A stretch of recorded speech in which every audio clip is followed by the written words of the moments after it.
In the quiet suburban town of Willow Springs, 28-year-old Lila Carter had built a warm and loving life. Her YouTube channel, Lila's Kitchen, boasted over 60,000 subscribers, thanks to her delightful cooking tutorials.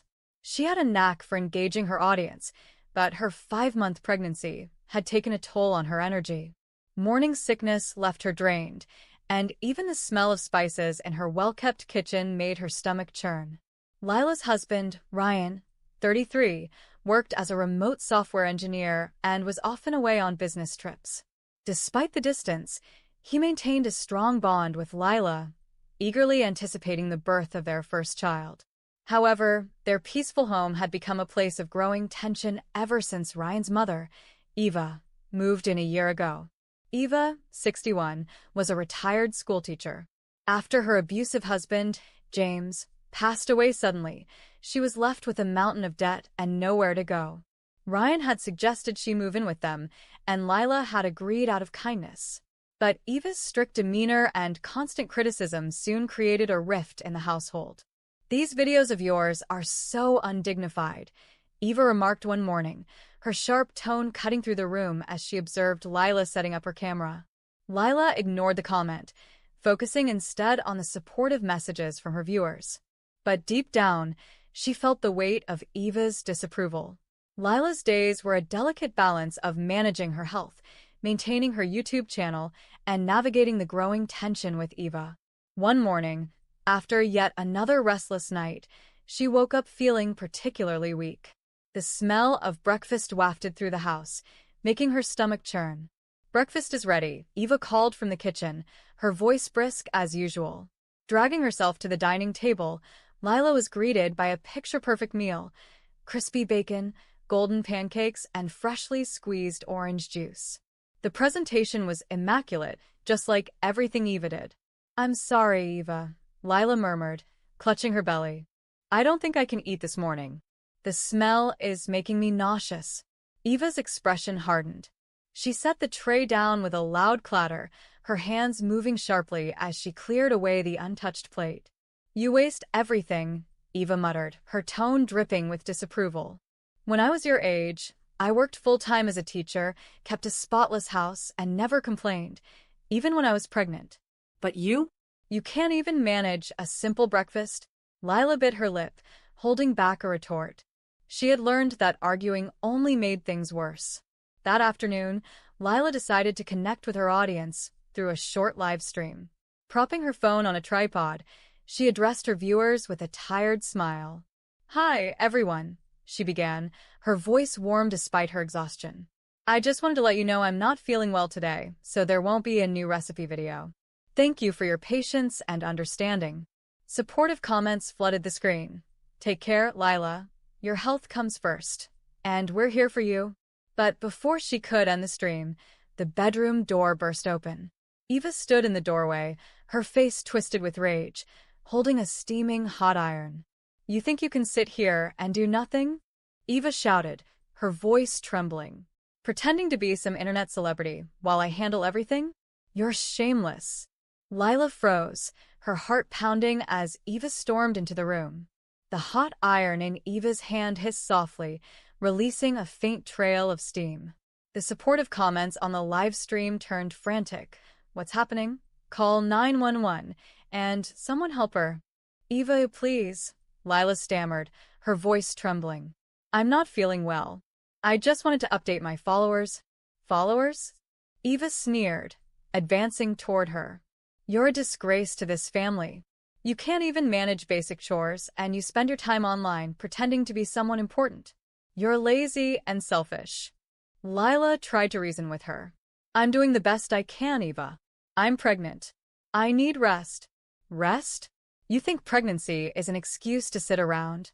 Eva's voice grew louder. "When I was pregnant, I worked, cleaned, cooked, and still managed everything perfectly. You're nothing but a burden." Before Lila could respond, Eva lunged forward and pressed the hot iron against her arm. A searing pain shot through Lila's body, and she let out a piercing scream.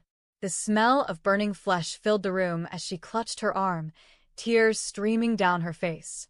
"My baby," Lila cried, her voice shaking. "Please, Eva, stop. You're hurting me and the baby." Eva froze for a moment, her expression flickering with confusion. The word baby seemed to momentarily snap her out of her rage, but her face quickly hardened again. "You're just like him," Eva muttered, her voice trembling. Weak. Useless. The live stream was still running, capturing every horrifying moment. Viewers continued flooding the comments. "Call 911 now. This is abuse." And "Save her." Within minutes, the sound of sirens filled the air. The police arrived just as Eva stood motionless, the iron slipping from her grasp and clattering onto the floor. Lila collapsed to the ground, clutching her burned arm and sobbing. "Ma'am, step away from her," one officer commanded, his tone firm but controlled. Another officer knelt beside Lila, gently checking her injuries. "You're safe now," he reassured her. "We'll get you the help you need." As the paramedics tended to Lila, the police escorted Eva out of the house in handcuffs. The once quiet streets of Willow Springs were now filled with flashing lights and murmurs from neighbors who had gathered outside. Lila sat on the living room couch, her arm carefully bandaged by the paramedics. Though the burn was not severe, the pain was sharp, and her body trembled from the shock. A paramedic checked her vitals and assured her that her baby seemed unharmed, but they recommended a hospital visit for a more thorough examination. Meanwhile, the police questioned Eva in the kitchen. Her once rigid demeanor had crumbled, and she sat slumped in a chair, her hands shaking. I didn't mean to hurt her," she murmured, her voice barely audible. She made me so angry. I don't know what came over me." The lead officer, Detective Hale, spoke firmly. "Mrs. Carter, your actions were captured live. This was a deliberate assault, and there are no excuses for such behavior, especially toward a pregnant woman." Eva didn't respond, her gaze fixed on the floor. That evening, Ryan rushed into the house after cutting his work trip short. His face was pale, his eyes wide with panic as he took in the scene. The scattered furniture, the faint smell of burnt fabric, and Lila sitting silently on the couch. "Lila," he exclaimed, kneeling beside her. "What happened? Are you okay? Is the baby okay?" Lila's eyes filled with tears. "Your mother, she lost control, Ryan. She hurt me. She burned me with the iron." Ryan's face twisted with disbelief. What? "No, she wouldn't do that. She's strict, yes, but violent? That's not her." Lila held up her bandaged arm, her voice trembling. "It's not just about today, Ryan. Your mom has been carrying years of anger and pain. She never dealt with what her father did to her, and now she's taking it out on me." Ryan sat back, stunned. I thought bringing her here would help her heal. I didn't know things had gotten this bad." "She needs help, Ryan," Lila said softly. "But she also needs to face the consequences of what she's done." The police investigation into Eva's actions soon revealed the deeper story of her life. Medical records showed a long history of injuries, fractures, burns, and bruises, all attributed to accidents during her marriage to her late husband, James Carter. It became clear that Eva had endured years of abuse, but had never spoken out. Detectives also uncovered a hidden journal in Eva's belongings, detailing her years of suffering. April 15, 1998. "Burned again today. He said dinner wasn't hot enough. I told the neighbors it was the stove. They believed me."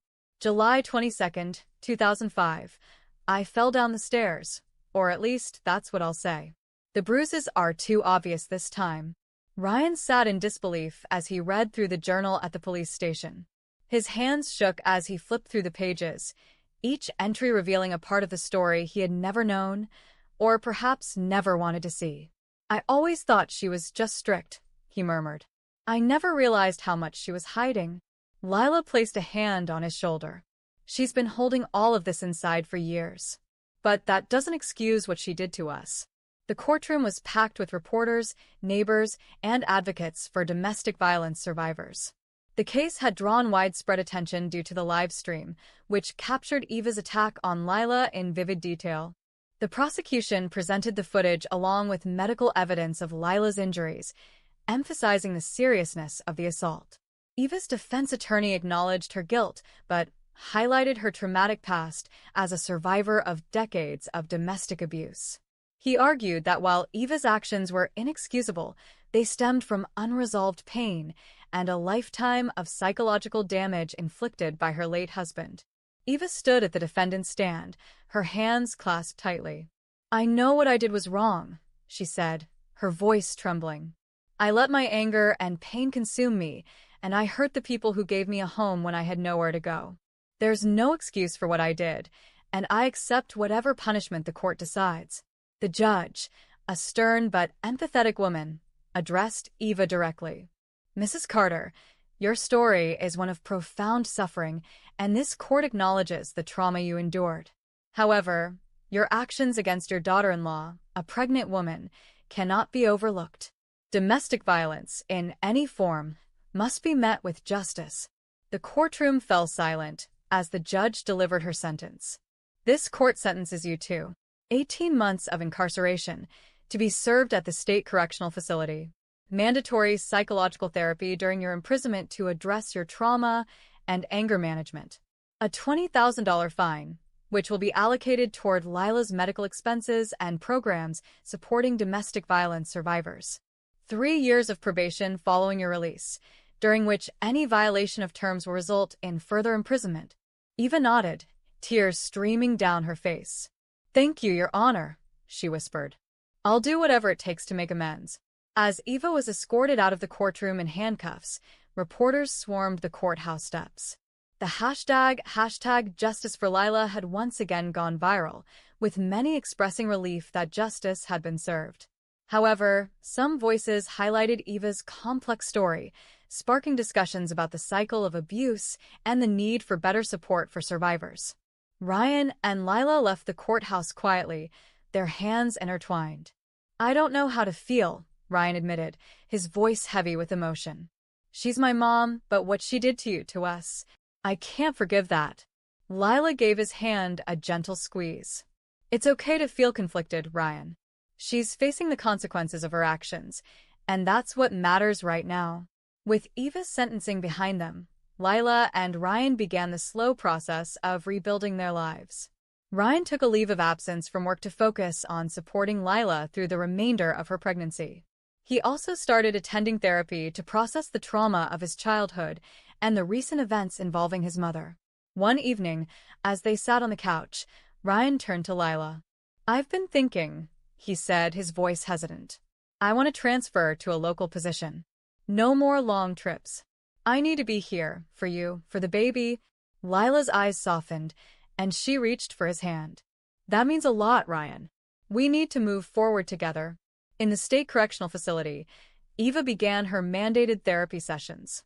Initially, she resisted opening up, ashamed of the decisions that led her there. But over time, with the help of her therapist and group counseling sessions, she began confronting the decades of abuse she endured. "For years, I thought being perfect would protect me," Eva admitted during one session. "If the house was spotless, if dinner was on time, if I smiled enough, maybe he wouldn't hurt me. But perfection wasn't the answer. It was my prison." Her words resonated with other inmates, many of whom were also survivors of trauma. Slowly, Eva started to see a path toward redemption. As Lila's pregnancy progressed, she found new purpose in sharing her story. Her YouTube channel, once focused solely on cooking, evolved into a platform for raising awareness about domestic violence. "Today, I'm not just sharing a recipe," she said in her first new video. "I'm sharing my journey. Domestic violence isn't always visible, but it leaves scars that run deep. If you're going through this, know that you're not alone, and there's hope." The video went viral, with thousands of viewers sharing their own stories in the comments. Messages of gratitude poured in, and Lila's channel quickly became a safe space for survivors seeking support and solidarity. Months later, as Lila and Ryan welcomed their baby girl into the world, their home was filled with hope and new beginnings. The laughter of their child brought a sense of healing they hadn't thought possible. Eva, nearing the end of her sentence, wrote letters to both Lila and Ryan. In them, she expressed her remorse and her commitment to becoming a better person. By the time Eva completed her sentence, She had undergone a transformation. Her time in therapy had given her the tools to manage her anger and understand the harm she had caused. Upon her release, she began volunteering with organizations supporting domestic violence survivors, sharing her story to help others break the cycle of abuse. One evening, Lila and Ryan invited Eva over for dinner. The air was tentative but hopeful. Eva held her granddaughter for the first time, tears streaming down her face. "I'm sorry for everything," she said, her voice choked with emotion. "Thank you for giving me a chance to make things right." Lila nodded, her heart still guarded but open to healing. "We're trying to move forward. Let's take it one day at a time." The Carter family wasn't perfect, but they had learned to face their past and embrace the possibilities of a brighter future. Lila's channel continued to grow, becoming a beacon of hope for others. Eva found redemption in helping survivors like herself, and Ryan worked tirelessly to create a home filled with love and support. In the peaceful town of Willow Springs, the Carter family home stood as a testament to resilience and healing. It wasn't just a house anymore. It was a place where new memories were being built, free of the shadows of the past. Thank you for taking the time to read this story. If you found it inspiring or thought-provoking, please consider supporting us by liking this video to let us know you enjoyed the content, commenting your thoughts, feedback, or personal stories. We love hearing from you. Subscribing to the channel for more stories like this, where we explore resilience, family dynamics, and overcoming challenges. Your support means the world to us and helps us continue creating meaningful content. Together, let's build a community of understanding, empathy, and hope. Thank you, and see you in the next story.